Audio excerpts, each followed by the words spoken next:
Bom dia, nós vamos começar então pedindo a espiritualidade amiga para nos amparar nesse momento tão importante desse estudo, não só para os encarnados, mas para os desencarnados também, que aqui vem estudar um pouquinho com a gente, estudar um pouquinho do Evangelho de Jesus, nessa manhã de mais aprendizado. Como a Cris falou, o tema é realmente muito importante, tão importante que quando a gente preparava o temário, a Mayra falou assim, nossa, esse tema ele é muito repetitivo nas palestras, né? Será que a gente deve manter? E a gente chegou à conclusão que sim, porque quanto mais a gente repete, mais a gente aprende. E ele realmente é tão importante que a gente precisa mesmo estudar a fundo, porque a gente sabe que não sabe nada, só sei que nada sei, né? Plagiando aí.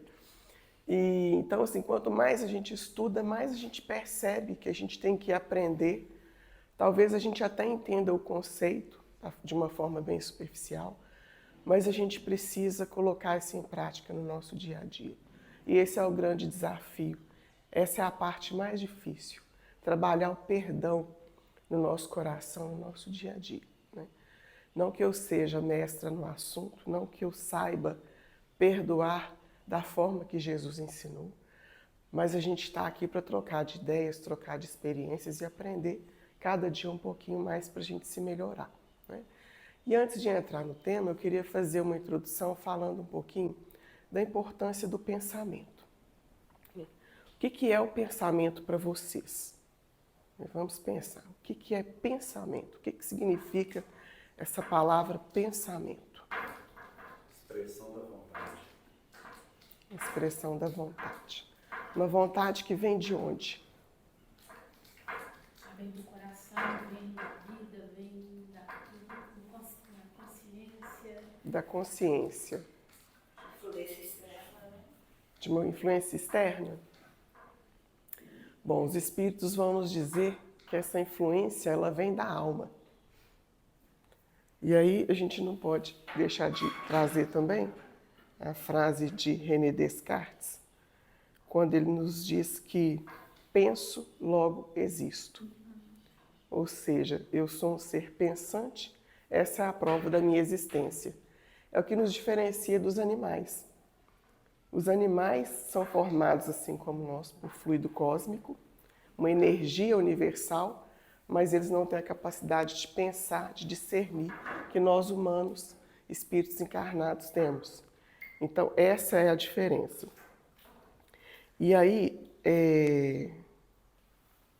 tem uma definição muito bacana de Manuel Filomeno de Miranda, que é o espírito que ditou vários livros através da mediunidade do Divaldo Franco, que ele diz o seguinte: o homem é intrinsecamente o que pensa, sendo esse seu mecanismo mental o resultado de suas experiências pregressas.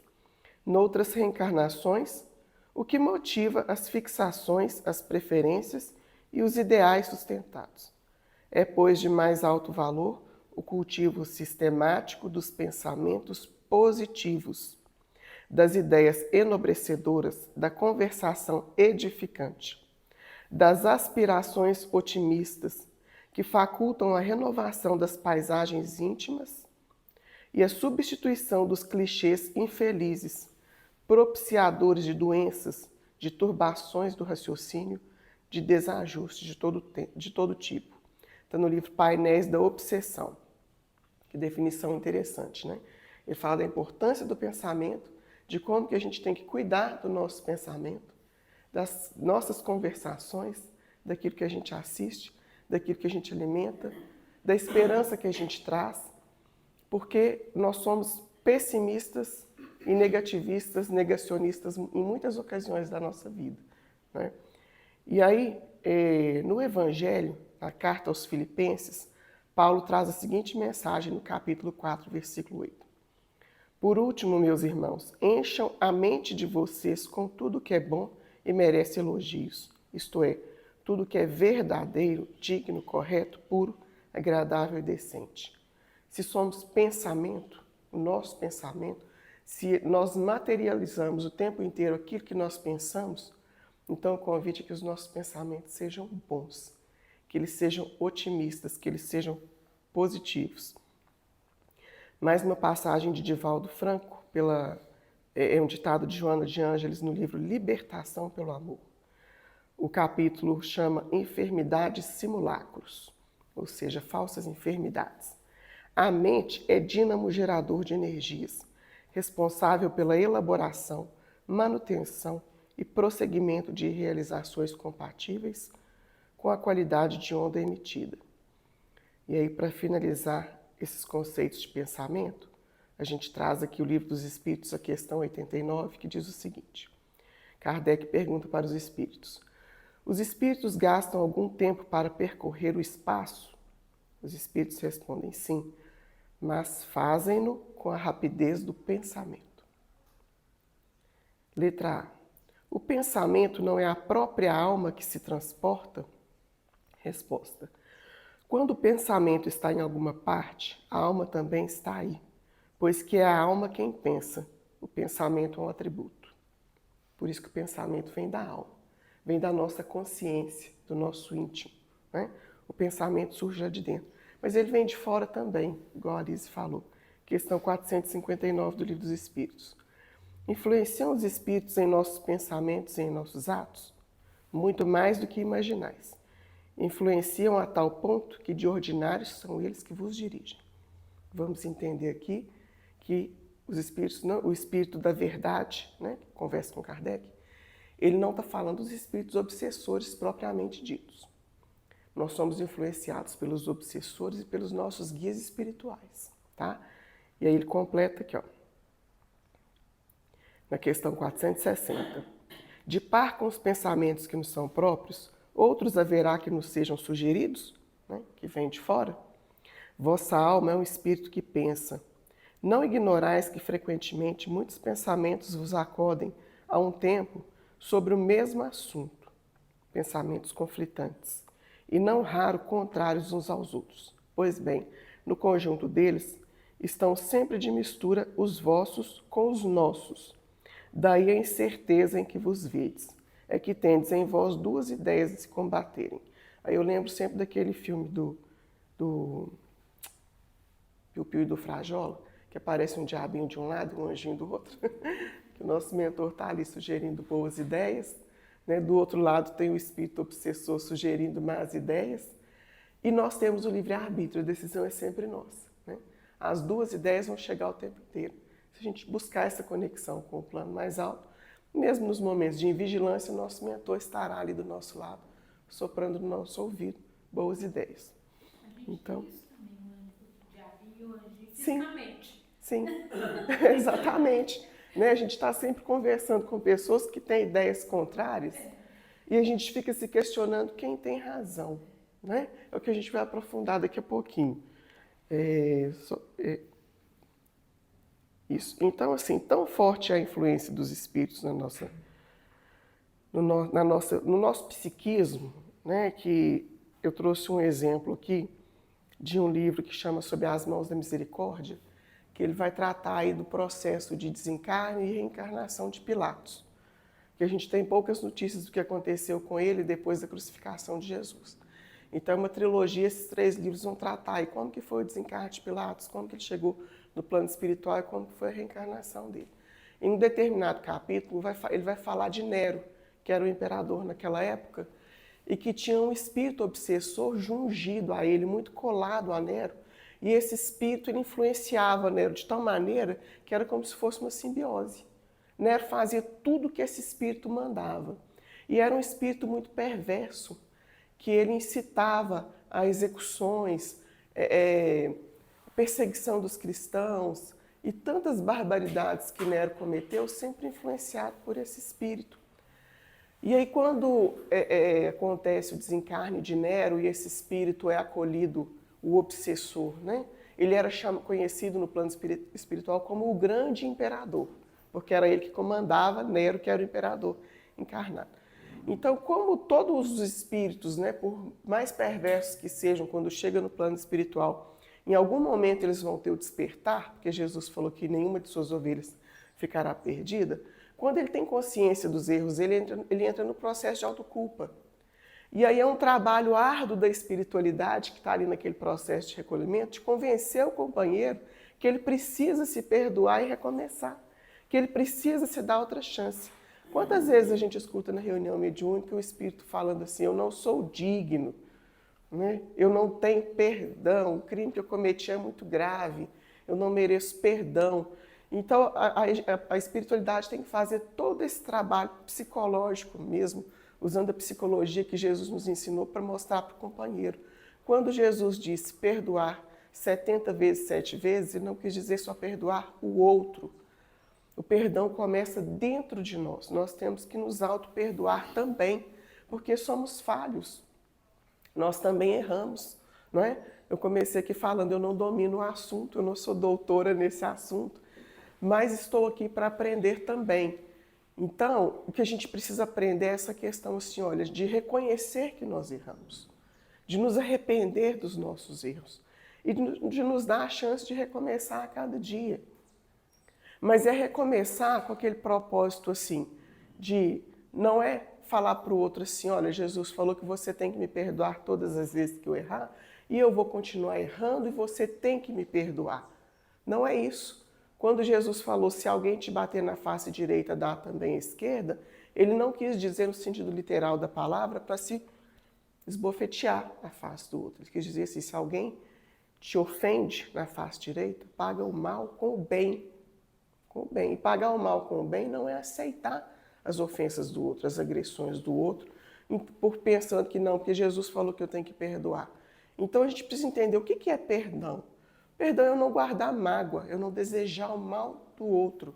Kardec trouxe para a gente vai falar daqui a pouco de 2 formas de perdão.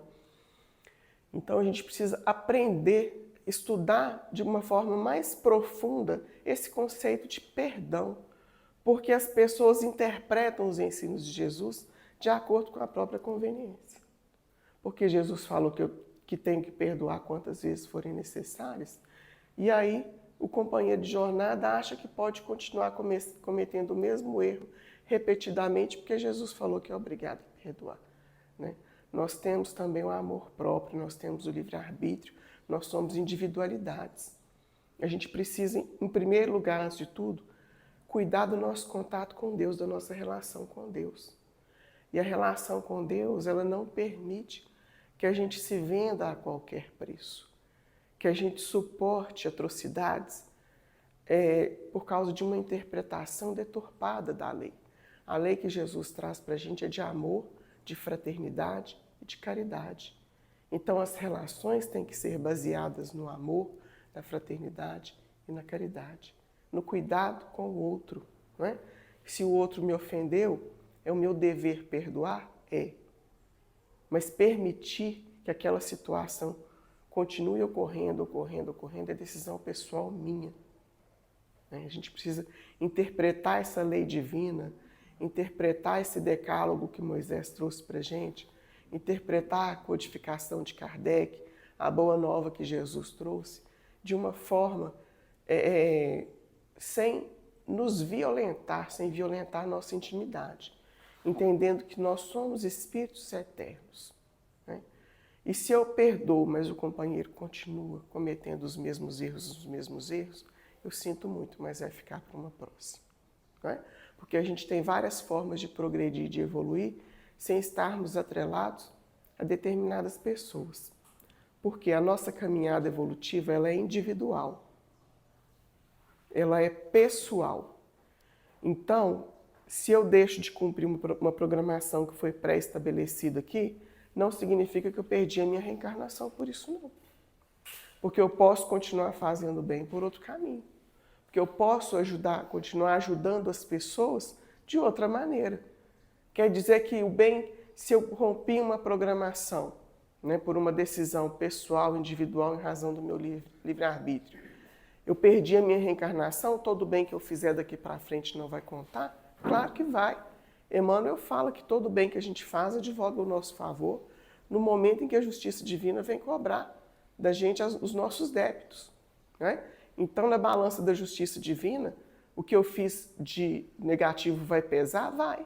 Mas o que eu fiz de positivo vai pesar também, né? Então, a gente precisa se amar em primeiro lugar, aprender a se auto-perdoar para a gente conseguir amar o outro.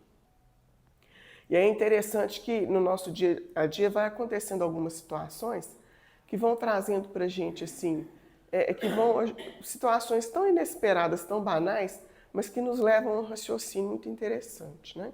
Eu comecei a assistir uma série aleatoriamente, uma série coreana, eu nunca tinha assistido, é um romance, tem um pouco de comédia, e é muito interessante porque trata de relações familiares, de relações de trabalho, de relações interpessoais e da valorização do ser humano, da valorização da individualidade. E chamou muito a atenção nessa série, é uma ficção, sim, mas ela retrata exatamente aquilo que devia ser, como que a gente deveria construir as relações. Como que a gente deve aprender a educar os nossos sentimentos, as nossas emoções, para a gente aprender a lidar com o outro. Porque se eu aprendo isso, se eu me educo emocionalmente, tudo vai fluir mais fácil. E aí a gente vê lá na série uma relação que é construída com base no respeito. Tem uma cena que o rapaz fala com a moça, assim, o casal, né, romântico. Ela está passando por um problema e ela fala assim, você não vai me perguntar? Ele falou assim, ele responde assim, tem algumas situações que só da gente perguntar a gente ofende.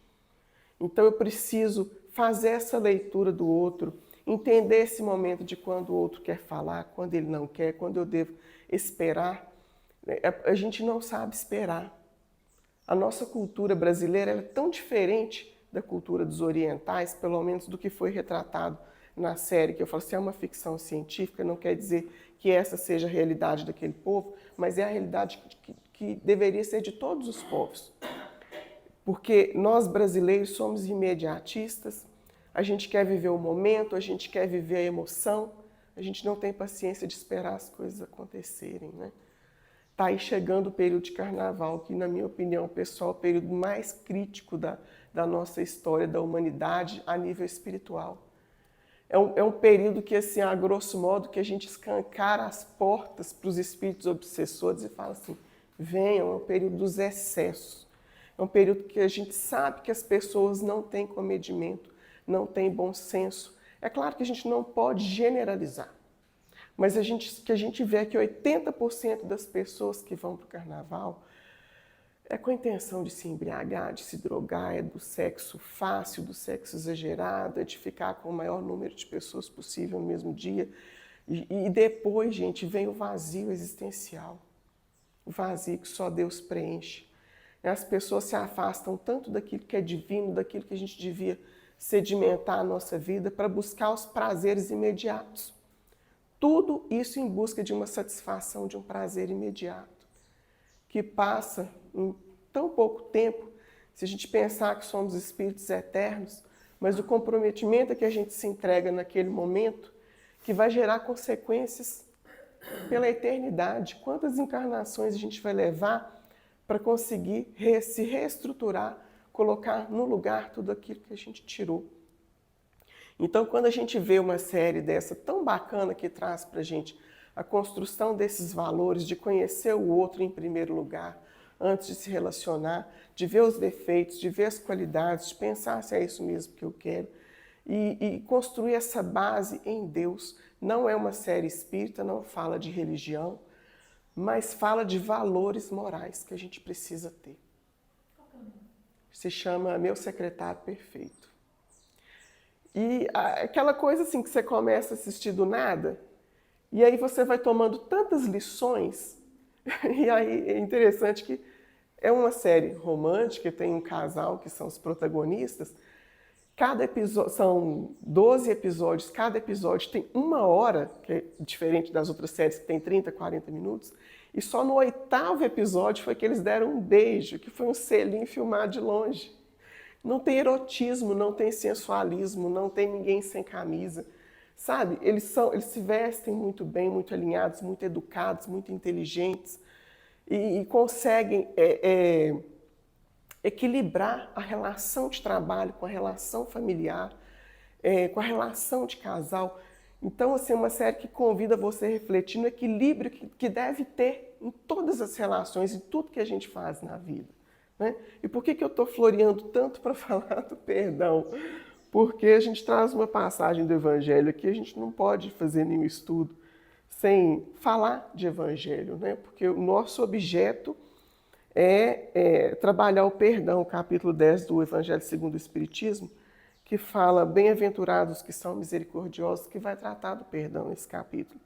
E tem várias passagens do Evangelho que Kardec traz para a gente, mas eu escolhi uma aqui que é da mulher adúltera.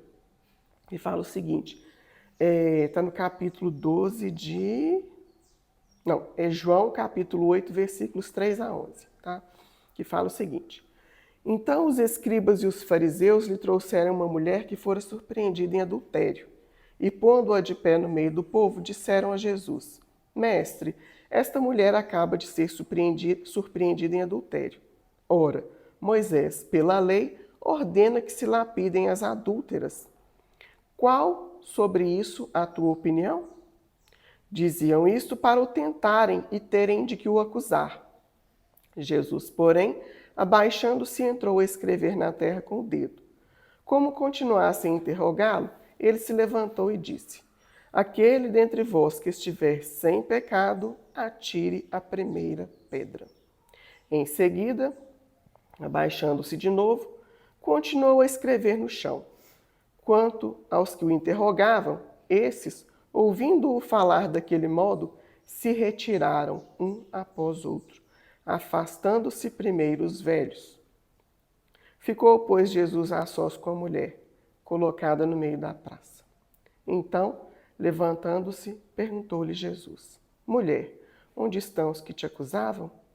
Ninguém te condenou? Ela respondeu, não, Senhor.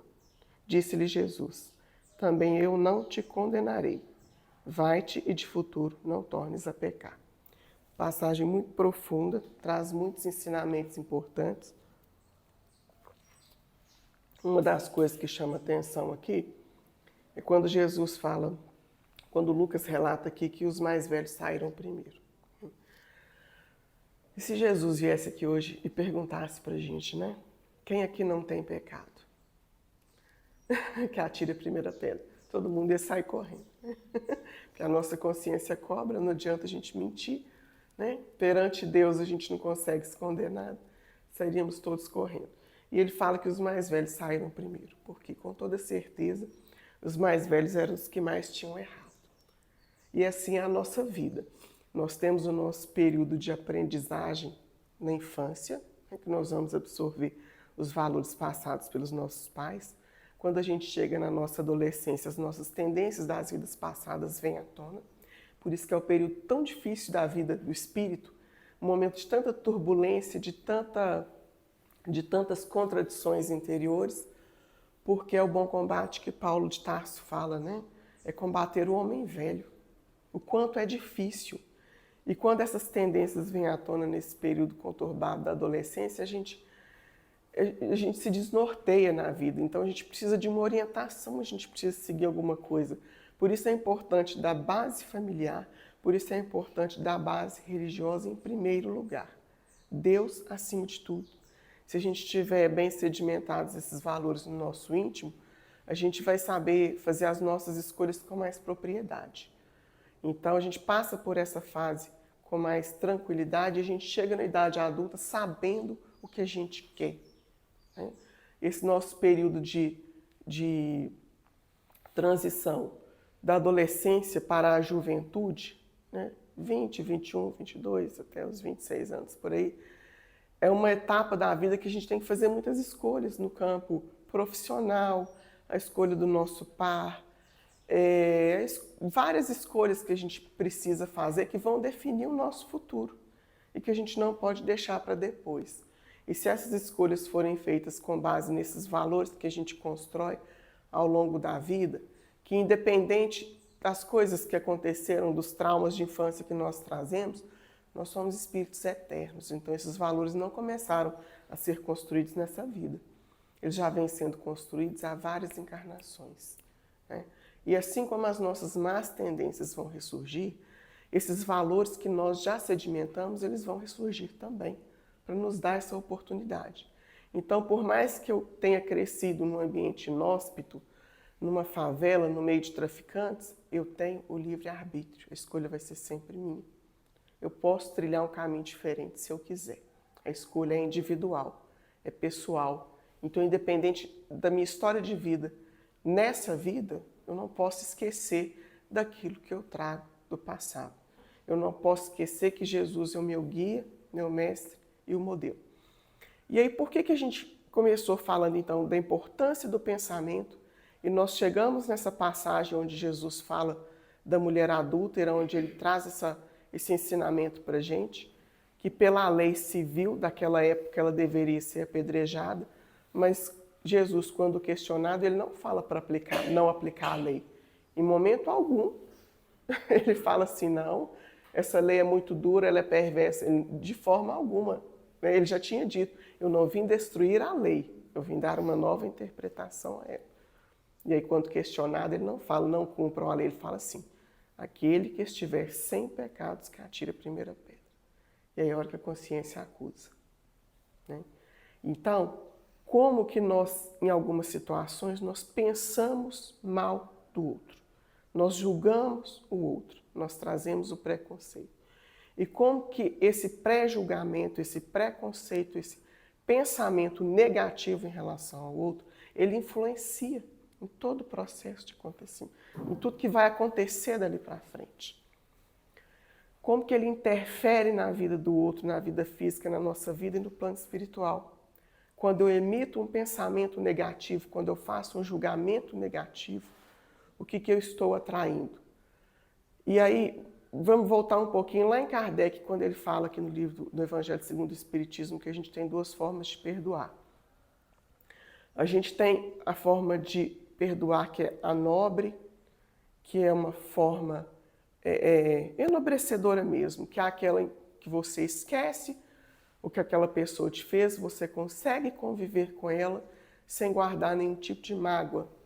Quando você tem a confiança em Deus acima de tudo, porque a gente nunca sabe quanto que aquela pessoa vai nos trair novamente, ofender novamente, mas você consegue confiar em Deus e prosseguir, caminhar, sem guardar o ódio, sem guardar a mágoa. E tem aquela forma de perdoar onde você faz questão de mostrar para todo mundo que você é o bom, que você é a vítima. Onde você faz questão de humilhar a pessoa, de mostrar para os outros que ele é o verdugo, que você é a vítima daquela situação. Né? Então, a partir daí a gente faz a escolha de como é que a gente vai perdoar. Não é que você tem que ficar dando oportunidades para a pessoa te ferir, te magoar de novo. Você vai guardar a distância de segurança. Né? Mas eu não vou carregar comigo essa chaga. Esse sentimento negativo ele vai causar as doenças físicas, né? Uma doença que começa na alma, que vai passar do nosso perispírito para o nosso corpo físico, vai trazer doença física para a gente e que vai atrair também os nossos companheiros obsessores. Né? Essa semana aqui na estrada a gente teve um engarrafamento aí por causa de uma obra, graças a Deus não foi acidente. E a gente lá no trânsito vendo as pessoas passando pelo acostamento. E aí isso causa uma certa indignação naqueles que estão na fila, porque você vê e começa a julgar. Né? Puxa vida, a gente está aqui na fila bonitinho, o companheiro está lá furando fila, dando um desperto, passando pelo acostamento. E aí o caminhoneiro vem e fecha o acostamento para não poder passar. E aí a gente começa a refletir nessas situações, a princípio, tão insignificantes do nosso dia a dia, mas que tem a ver com o que a gente está falando aqui hoje, com a questão do perdão e do pré-julgamento. Porque a gente pensa assim, a gente não sabe por que o outro está passando por ali. Pode ser que ele esteja com alguém dentro do carro passando mal e ele realmente precisa passar. Não é? A gente sabe que na maioria das vezes não é. Mas se não for, o problema do outro é do outro. O que ele está fazendo de errado é problema dele.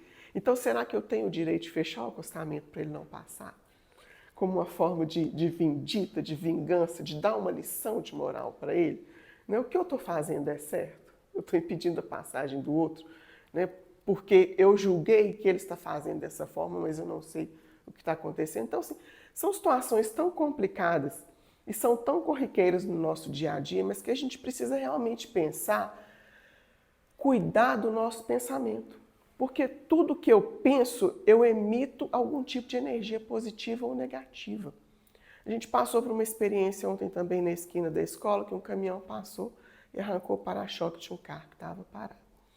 E aí o caminhão começou a descer a rua e juntou de gente, tirando foto, filmando e falando que ele estava indo embora, que ele ia fugir.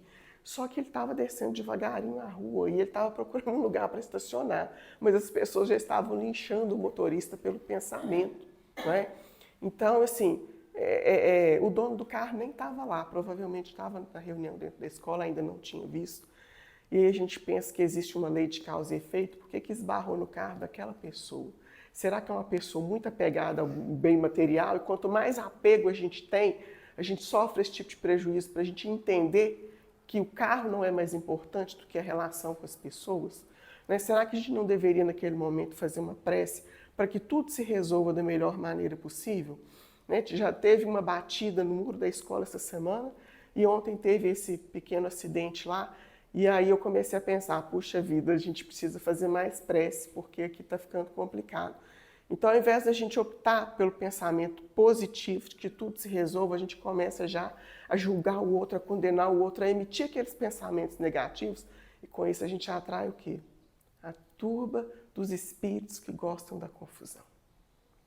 Né? A gente começa a atrair os obsessores daqueles companheiros que estão envolvidos ali no processo. E ao invés da questão se resolver de uma maneira tranquila, acaba muitas vezes em morte, porque o nosso pensamento influencia. Foi o que a gente começou falando. Começamos falando do pensamento para mostrar o quanto a gente deve vigiar o nosso pensamento. Quando a gente julga o outro, quando a gente pensa no outro, quando a gente se relaciona com o outro. Então o perdão, ele está envolvido em cada atitude nossa, em cada pensamento. Durante o nosso dia, do início ao fim, a gente passa por situações que a gente tem que se auto-perdoar, que a gente tem que perdoar o outro. Né? A gente interpreta nas nossas relações de trabalho, muitas vezes de forma equivocada, a relação do outro. Na nossa relação dentro de casa, como que eu cuido do outro. Né? E essa série, fica aí a dica, né, para quem quiser assistir. É linda a forma que eles abordam o tratamento, né, do pai com a filha, a forma de educar, a forma de abordar as questões da vida, a forma de se relacionar com tanto respeito, com tanto carinho. E eu falo assim que aqui no Brasil a gente não tem essa cultura de cuidar do outro. A nossa cultura aqui no Brasil é de tirar proveito das situações, é de tirar proveito do outro. E é muito triste, é uma realidade muito triste. E como eu trabalho com o processo de família, é muito interessante, você começa a ler o processo do início ao fim, você vê como que uma relação começa e como que ela termina de uma forma tão trágica. E não é um ou dois processos, são muitos. E a gente vê que a relação começa assim. Geralmente são dois cenários que a gente sempre se depara, que são aqueles... Hoje quase não se fala em casamento, mas é união estável, né? Aquelas uniões estáveis, ou casamento mesmo que se dá porque a mulher engravidou, a pessoa vai e casa logo para resolver o problema. E aí quando é uma família que se inicia sem uma estruturação financeira e religiosa, os problemas com certeza vão surgir, os problemas financeiros principalmente. E tem um ditado popular que fala assim, que quando a fome bate, o amor sai pela janela. Né?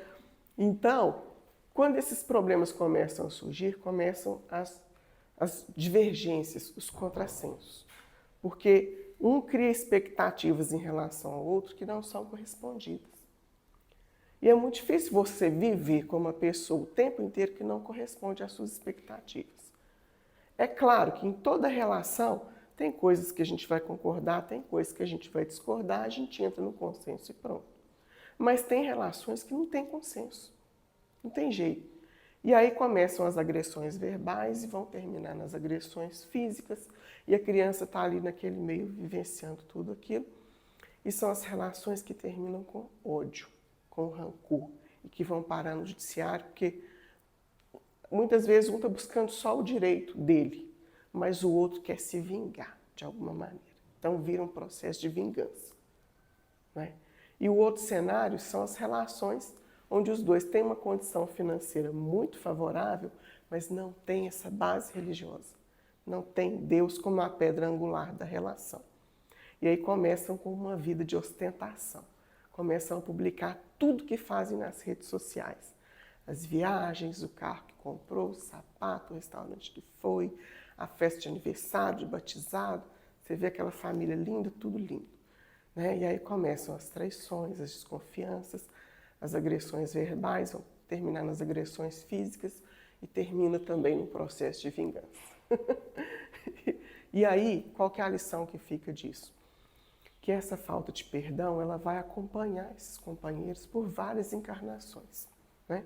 Analisando do ponto de vista espiritual, somos espíritos eternos. Tudo que eu faço me acompanha pela eternidade, de bom e de negativo.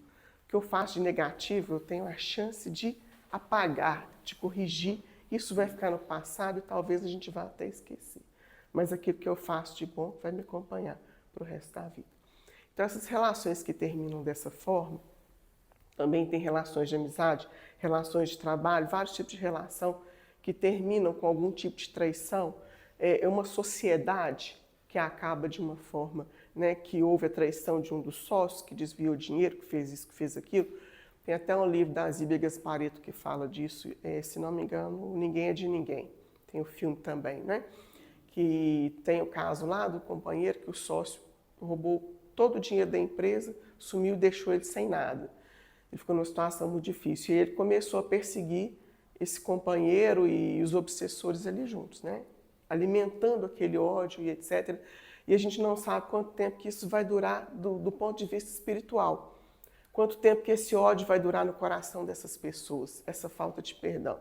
Essa falta de entender o seguinte, olha, se a gente não concorda, cada um segue o seu caminho, né? É o que a gente falou lá atrás. Não tem problema quebrar a programação. Se está muito difícil, não está dando certo, eu vou continuar a minha jornada evolutiva por outro caminho, de outra forma, porque é possível.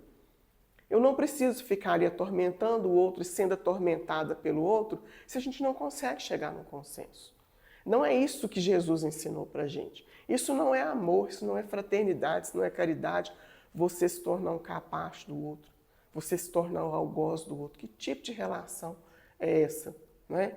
Então, a maioria dos processos obsessivos no plano espiritual, elas acontecem pela falta do perdão, pela falta desse entendimento, pela falta da espiritualidade, pela falta da nossa conexão com Deus, da nossa sintonia com Deus. E aí a gente quer viver, aqui no Brasil especificamente, aquela lei que foi derrogada já por Jesus, quando ele veio do olho por olho, dente por dente. A gente ainda vive isso até hoje. Eu quero pagar o mal com o mal, eu quero pagar na mesma proporção que eu recebi. Eu não quero dar nada além do que eu recebo. Então, vira uma barganha, uma troca, né? Então, quer dizer que nós não estamos vivenciando o amor, a fraternidade, a caridade do jeito que Jesus ensinou. Nós sabemos que somos espíritos ainda muito atrasados do ponto de vista evolutivo, que estamos caminhando, que nós temos ainda muitas vidas pela frente para a gente conseguir colocar no lugar todas essas coisas, todas essas questões, sedimentar esses valores dentro de nós. Estamos passando aí pelo processo de transição planetária do mundo de provas e expiações para o mundo de regeneração, né? Onde esses valores vão ser mais bem sedimentados, onde a humanidade vai voltar o seu olhar para o outro de uma forma mais amável, assim como Jesus ensinou. Então, esse é o nosso consolo, estamos deixando isso para trás. Estamos saindo dessa etapa de julgar, de condenar, de não saber perdoar, porque nós já entendemos as consequências da falta de perdão na nossa vida. Nós já entendemos que, se eu não perdoar, nós estamos hoje aqui nesse domingo, que a gente tem o tratamento espiritual na nossa casa espírita, graças a Deus que é um trabalho magnífico que a gente faz. E os nossos amigos espirituais, eles vêm aqui no domingo, vêm aqui na sexta-feira, os dias que a gente tem tratamento, para trabalhar o nosso perispírito para amenizar as nossas dores, mas eles não vão curar a raiz do nosso problema, né? A gente tem visto aqui muitos casos de curas, de melhoras expressivas das doenças físicas, mas porque além desse tratamento através do passe, a gente convida todos os nossos pacientes, somos todos pacientes, a participar do estudo, que é a parte do esclarecimento, a parte do estudo do Evangelho, é a parte que a gente vai refletir sobre a nossa conduta diária. Porque além do passe que a gente recebe, se a gente não tiver a mudança de conduta, esse tratamento não vai fazer o milagre que muitas pessoas esperam. Muitas pessoas vêm atrás do fenômeno, vêm atrás do milagre, mas não é isso que a gente oferece, não é isso que a gente promete, não é isso que Jesus prometeu. Ah, mas Jesus fazia milagres, Jesus fazia curas, fazia, mas ele sempre trazia uma mensagem antes de fazer a cura. Ele sempre convidava aqueles que eram curados a não pecar de novo. Vá e não voltes a pecar para que não te aconteça coisa pior. Jesus disse que o amor cobre a multidão dos nossos pecados. O amor que Jesus tem por nós cobre a multidão dos nossos pecados. Jesus é misericordioso. Então nós vamos sim receber essa misericórdia através da saúde que a gente busca, através do emprego que a gente busca, através da gravidez que a gente deseja, através da realização dos nossos planos materiais. Jesus vai se manifestar assim, mas dizendo assim, olha, se você não fizer a sua parte, isso vai escapar das suas mãos. Porque cabe a nós atrair, manter, segurar, e cabe a nós também libertar, soltar, tanto as coisas como as pessoas. Quanto mais a gente corre atrás do dinheiro, mais o dinheiro corre da gente, porque a gente altera a ordem das coisas. A ordem das coisas tem que ser a nossa relação com Deus em primeiro lugar, a nossa relação comigo e com o outro, e em último lugar as coisas materiais, porque a gente precisa delas para viver, né? Nós não somos ainda tão desapegados, tão evoluídos a ponto de falar que a gente não precisa do dinheiro, que a gente consegue viver no tempo. Eu li em algum lugar, não vou lembrar onde agora essa semana, que fala assim que os animais têm os seus ninhos, têm as suas covas, têm os lugares onde eles escondem da chuva. E nós? Se a gente não tiver o dinheiro para fazer uma casa, para comprar a nossa casinha, a gente vai viver na natureza. Na natureza a gente não consegue esconder da chuva, né?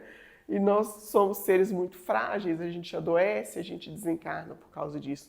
Então a gente precisa dessa proteção de ter uma casa, a gente precisa de um meio de locomoção, de ter um carro, a gente precisa das roupas para cobrir o nosso corpo, para nos agasalhar no frio. A gente gosta de ter um momento de lazer, de fazer uma viagem. Isso não é proibido.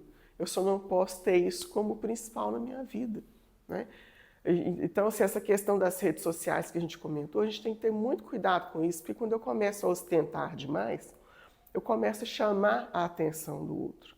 Eu começo, inclusive, a humilhar aquele que não tem, porque como a gente ainda não tem bem sedimentado essa questão da eternidade da vida, a gente começa a achar que Deus é injusto. Por que a vida de fulano é tão perfeita e a minha não é? Mas o que está na foto muitas vezes não é o retrato da realidade. Porque a pessoa está ali ostentando, mas ela está vivendo um verdadeiro inferno astral na sua vida pessoal, que termina muitas vezes da forma que a gente falou aqui, né? Com traições, com agressões, com violência, com querendo dominar o outro. Então, aqui no Brasil, a gente tem muito essa relação de dominação, né? De querer dominar a relação, de ser o mais forte. A gente não conseguiu entender esse conceito de igualdade, de fraternidade, de amar o outro como a mim mesmo, igual Jesus ensinou, de fazer ao outro aquilo que eu quero que façam por mim e não fazer ao outro aquilo que eu não quero que façam comigo, né? Então são tantas coisas, o assunto é tão amplo, a gente poderia continuar aqui falando mais e mais e mais, mas não dá para esgotar o assunto. Com toda certeza nós vamos voltar com esse tema ainda esse ano, mas com outras vertentes, dando uma outra contextualização, porque cada vez que a gente fala do tema, Os espíritos vão trazendo ideias diferentes, abordagens diferentes, né? Porque a gente precisa dessa diversidade, dessa repetição para a gente conseguir realmente compreender, internalizar. Porque a cada etapa da nossa vida a gente aprende um pouquinho mais de determinado assunto. Ainda não somos bons alunos para dominar toda a matéria, mas devagarinho a gente vai passando de ano, a gente vai passando de etapa em etapa e a gente vai aprendendo em conjunto, né? E aí, para finalizar, eu queria fechar com aquela frase de Jesus quando ele pede, né? Pai, perdoai-lhes porque eles não sabem o que fazem. Então nós, enquanto indivíduos, não sabemos o que fazemos. Então, como que eu posso julgar o outro se eu ainda não tenho esse autodomínio? Se eu ainda não sou um espírito 100% evoluído, né? Então, vamos cuidar das nossas relações aí no nosso dia a dia, de todas elas, trabalhando o auto-perdão dentro de nós, trabalhando o perdão sem guardar mágoa, sem guardar rancor, mas sem nos permitir também viver situações que vão nos violentar, é a palavra que eu consigo trazer agora, né? Porque nós somos, em primeiro lugar, filhos de Deus. A nossa primeira relação ela tem que ser com Deus. A minha relação com Deus ela tem que estar boa. O que o outro faz é problema dele. Jesus disse que a cada um segundo as suas obras. Então a gente tenta ajudar, a gente tenta esclarecer, a gente tenta mostrar, né, aquelas verdades que a gente já conquistou, mas cada um tem o seu tempo na caminhada evolutiva. Cada um vai trazer esse conhecimento para dentro de si no seu tempo. A gente não consegue abrir a cabeça do outro e enfiar aquela verdade lá dentro. E quando a gente conquista essa verdade, a gente quer que o outro entenda de qualquer maneira, né? Mas não é dessa forma que funciona. Então, que a gente tenha essa sabedoria, essa paciência, esse discernimento, porque eu sou o reflexo do mundo que eu quero ter, do mundo que eu quero viver, não é? Então, ainda que eu viva num país que a cultura é tão predadora, diferente daquilo que eu vi refletido naquela série coreana, que seria o ideal para todo mundo, então que aquele seja o meu espelho, né? Que eu possa assistir e alimentar a minha mente com aquilo que é bom, que me trazem valores verdadeiros, e tomar cuidado e orar por aqueles que ainda não conseguiram entender isso. Que Jesus é amor, Jesus está perto da gente o tempo inteiro. Outro dia a Bia me perguntou como é que Jesus pode estar em tantos lugares ao mesmo tempo, não é? A gente não falou que nós somos pensamento? Através do pensamento, a gente se conecta com o plano mais alto através do pensamento, com os nossos mentores através do pensamento, com aquilo que é bom e com aquilo que é ruim também através do nosso pensamento. Aquilo que eu penso, aquilo que eu assisto, aquilo que eu vejo. Vou agradecer a todos pela paciência, pela atenção, agradecer a espiritualidade, né, por ter essa oportunidade de estar aqui trocando essa ideia com vocês mais uma vez. A gente estuda muito, a gente tenta preparar tanta coisa, a gente tenta esgotar o assunto, é muita pretensão. O início do estudo deu 7 páginas, porque são tantas obras, são tantas referências, são tantos exemplos que a gente gostaria de trazer, mas também não vai faltar oportunidade, né? Então, que Jesus abençoe a todos nós. Obrigada pelas palavras.